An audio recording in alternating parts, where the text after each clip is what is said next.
So how do you find out the iPad size? Let's get into it. If you're new to this channel, make sure you are subscribed right now as you don't want to miss videos like this one.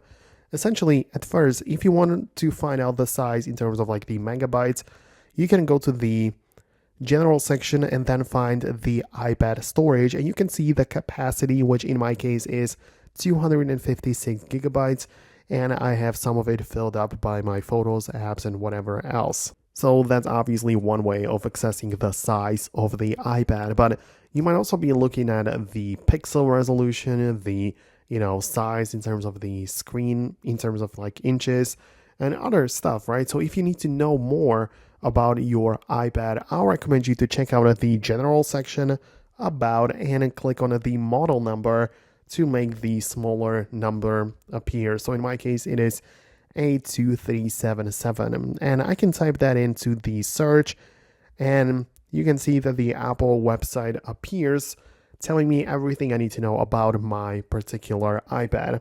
So you can see that it tells me what's going on in terms of like the speakers, size, display, and all of the things which I might be interested in knowing, like all of the other specs, including the screen size, resolution, and everything. So this would be about it from me. Let me know what you think about that below, or if you managed to find your information. Thanks a lot. Hit the thumbs up if you like this video, and I'll catch you later in the next one in the future.